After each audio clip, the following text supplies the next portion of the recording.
Good morning, and today is going to be pocket fives. Under the gun limps. He's playing 30%. He is not raised at all.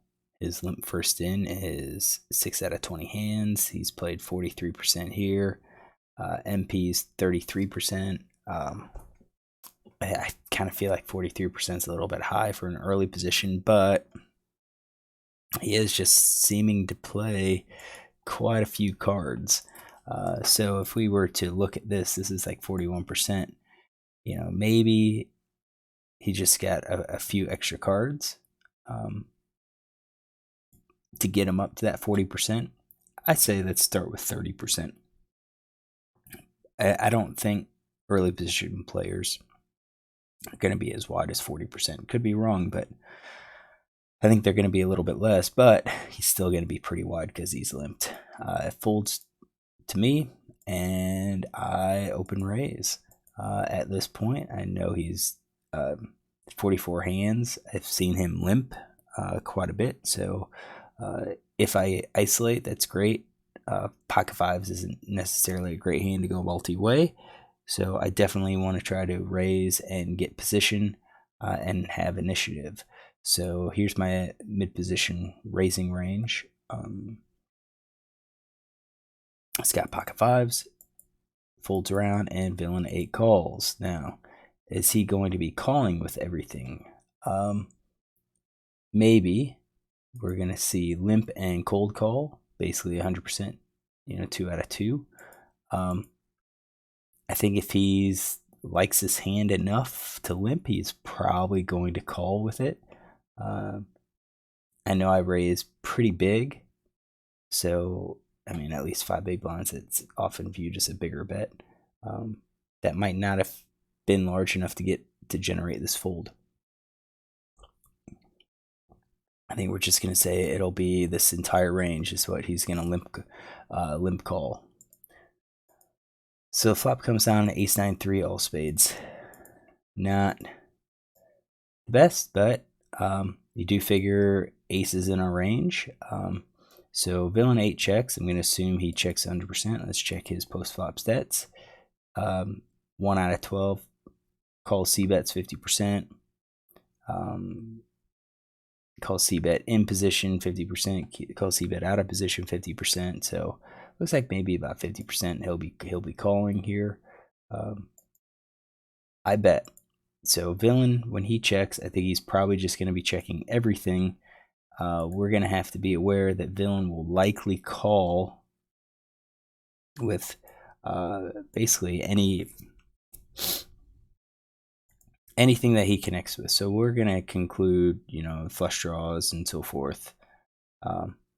All these one card flush draws, he might be calling at least nut, second, third nut. Maybe not all of the week. Maybe I think those will be part of some of these other hands that he has. So I'm going to say he's probably calling any pair, including the pocket pair below the board, with the fives. I'm sorry, with threes, maybe with twos. I don't know, that's pretty generous. I have to see it. Maybe middle pair plus. Let's go middle pair plus is what he's looking at. So if he calls, that's what he's going to be calling with. What kind of hands are we going to be doing it? I think we're going to be betting quite a bit. When we look at his hands, he does have aces, but having that ace of spades out on the board really eliminates a lot of his nut flush draws that are out there. Yeah, he could have the kings for the flush.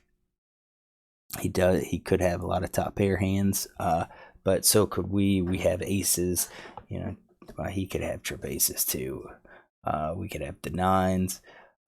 This might have been a good spot to check behind, because I don't think we're running ahead by a whole lot.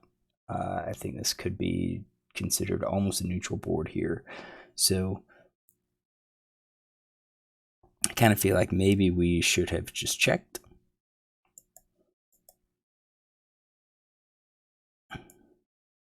But Villain is going to be folding about 40% of the time, right?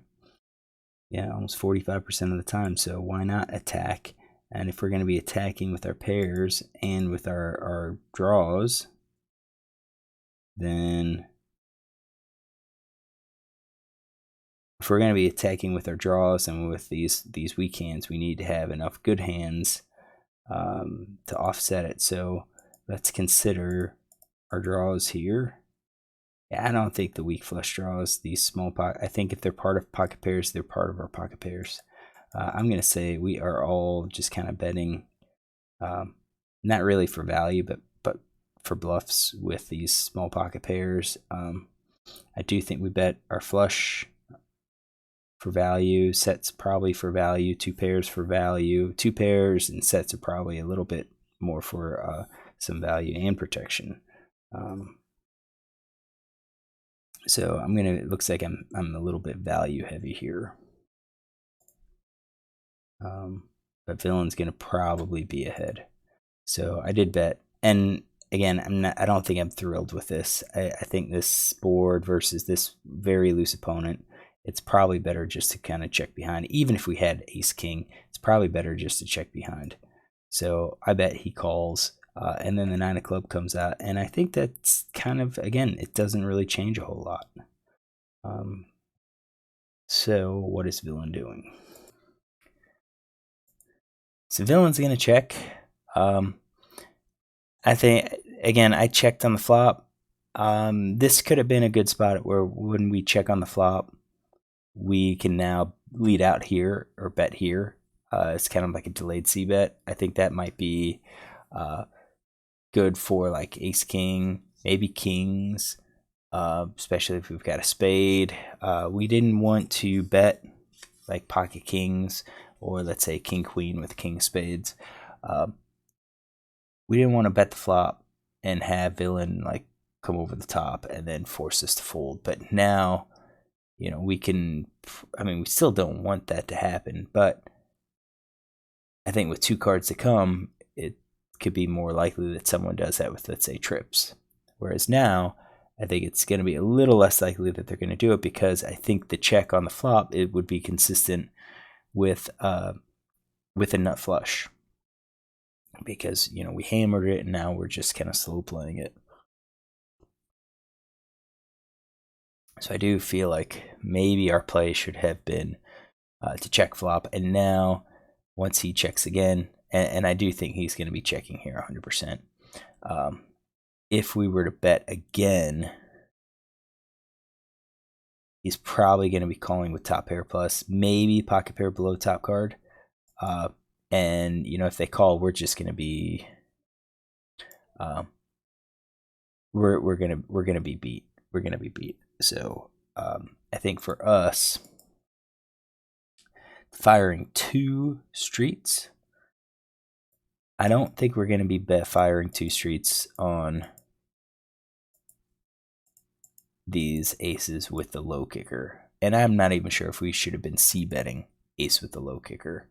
I think maybe ace king, ace jack, we could have bet. 3 of a kind, probably. Flush, full house, and then probably nut, and the second nut flush draw is probably what we're looking at betting. I checked. So I think that includes the third nut. Is probably what we can include. Let's get these. Let's change that to a check. So I think we're checking all of those, all of the greens. I guess we're gonna change those. Pocket pair below the top card, second bottom pair, probably no made hand. We're gonna get rid of all of those. So yeah, with our check, it's gonna demonstrate that we are going to be fairly weak with the bottom pair, and we're gonna be susceptible to villain betting on the river and then just having us fold. So I do think we've just really made our hand weak. 10 of clubs comes out. I think if villain bets here, we're just going to have to fold. He checks.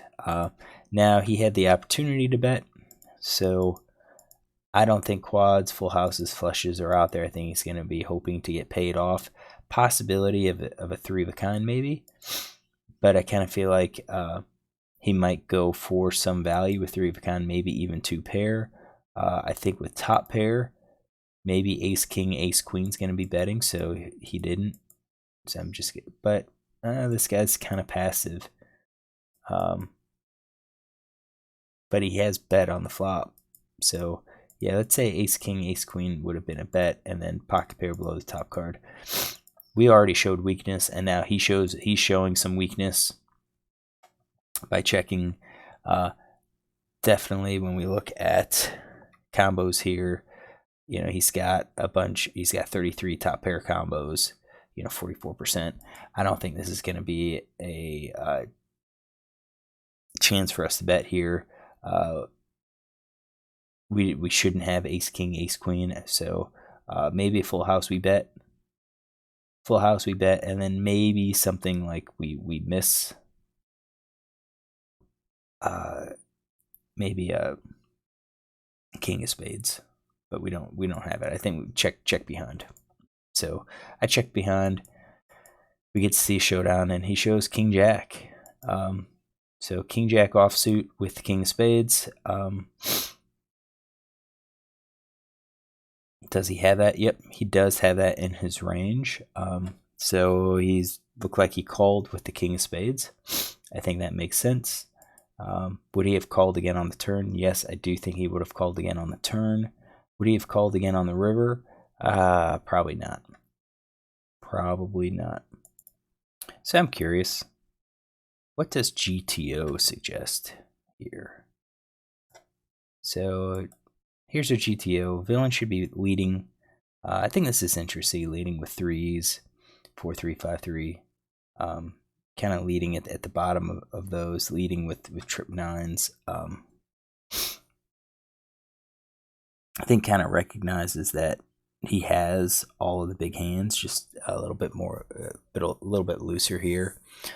He checks. What do we do? We're checking 61% of the time, so I do think it's not going to be as frequent. And I think we talked about some of the hands. Maybe it's best just to check behind. We're betting trips. We're betting nines, 8-9s. I think we're being aggressive with some of these middle hands. The fives, we didn't have the five of spades, so it looks like we are.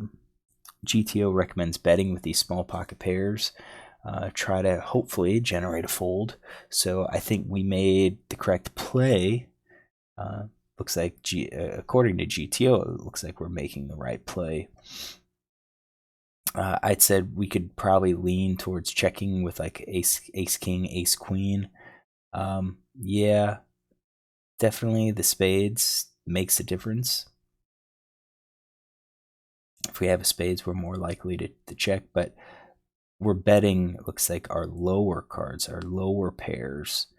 We're betting our two pairs, our trips as balance, and maybe ace king. So we did bet. We did bet.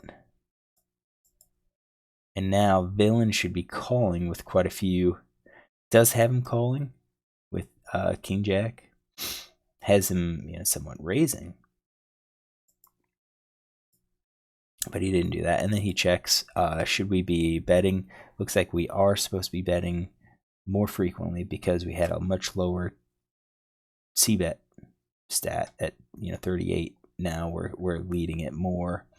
The fives now is a check, so I think I'm happy with how I played that. Villain should be betting, but he didn't, so I think that's kind of revealing. We could bet a little bit, but it looks like once we checked and villain gave up the opportunity to bet, that our low hands here, I mean, we're ahead of all of his missed flushes, so what's the benefit of betting here? So it does look like my play matches GTO. Is he playing GTO? My guess is no, but it his play did match like what GTO recommends. I think he could have picked up some money if he took a stab at this bluff. So when he skips here, the bet, I'm going to say the obvious bluff here. He gave up some of his equity because I think if he bets, I don't think I could call.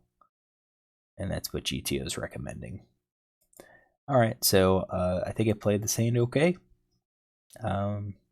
According to GTO, I still question, that C bet, but I think the C bet and then the check just kind of gives up at that point, and we expose ourselves to the bluffs. But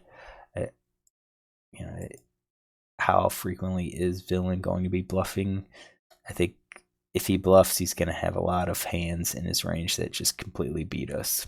So, all right, hopefully you enjoyed this. If you do, look tomorrow for another one.